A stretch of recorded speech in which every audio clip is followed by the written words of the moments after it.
welcome back to another inconsistent update with my mini truck build that I'm making out of my retired Legends car. Before I get too far into the update, I'm going to finish out working on applying the teak oil to my panels for my truck bed that I've been working on. And I wanted to show you guys how satisfying this is. I've gotten some linseed oil applied underneath on the bottom because I didn't want to run out of my teak oil. And I'm just finishing up with my third coat of teak oil on my panels. Now, I am just making sure to apply this liberally.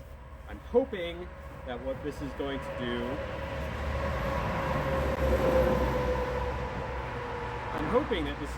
try and protect the panels a little longer over life. Now granted, they might not last, and that's fine because they're just made out of pallet board. Check out this Bob Ross technique I've got for finishing my sides. Yeah. Get in there. Yeah. And that's enough of that. Now, I have been rather inconsistent with my updates, and that's the only consistency with this vehicle because I told you I would be inconsistent, but I have been progressively making some progress. Progress?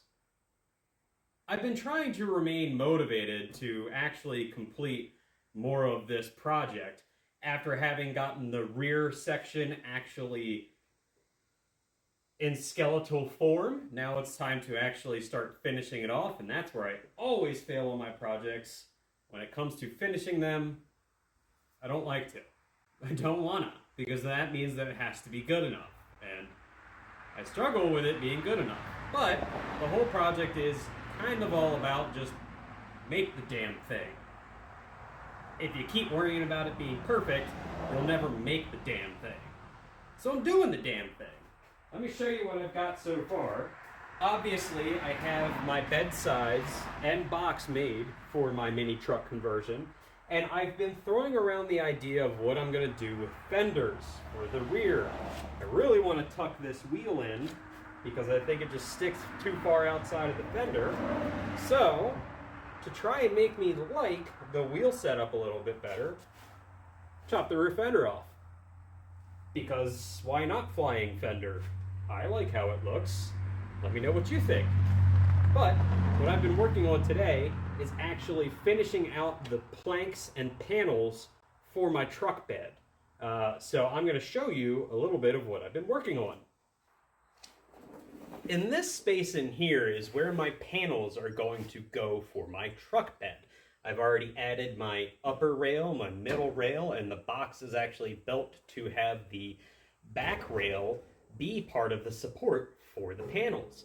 Now, as I was trying to finish out the panels, I worked on sanding them today, and actually how I was going to mount them. I needed to figure out how was I going to finish them.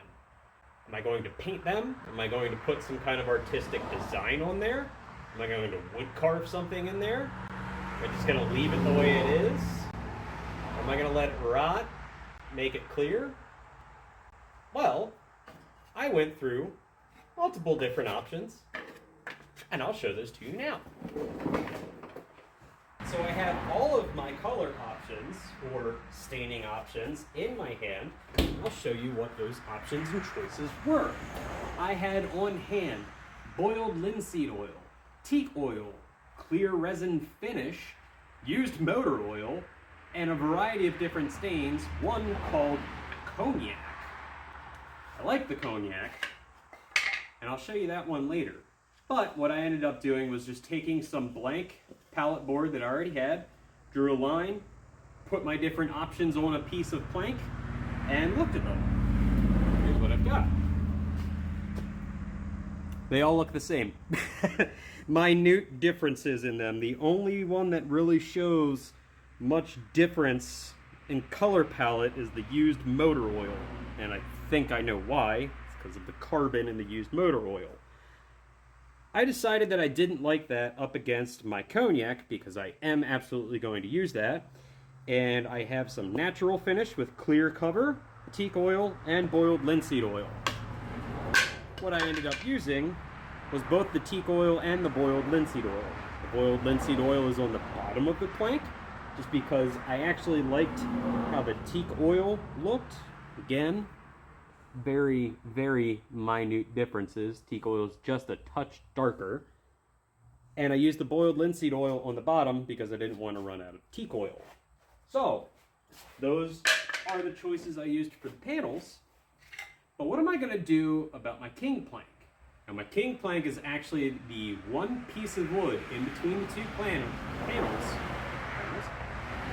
The king plank is the one piece of wood between the two panels that I'm going to use to remove first so that I can then take the other two panels out. It may end up wedging in there, it may fasten down, I don't know. But being the most important to being able to get the rest out, I figured I'd call it my king plank. And to set that up with a little bit of contrast, because it is dead center in the middle between the two panels, chose cognac. I really like cognac. I've used it before. I like how it has its dark shades, and then in some of the areas of the grain, they show through a little more natural. I think it's going to pop really nice in the back of the car as a little statement piece. So, let's see what it all looks like in the bed. And now I have my two panels going in. They are finished in their top coat of teak oil, and my king plank in cognac goes dead set in the center. It has got, it's touching. That's all right. It's okay. More worried about this gap there, so I may have to redo that bit, but let's see how it looks. And as far as how it looks, dead set in the center, my king plank in cognac, my two panels in teak oil and linseed oil, and then it will eventually get cleared over. I think this is going to look real nice. And that is my inconsistent, consistent update on my mini truck conversion for my retired Legends race car. Okay, bye!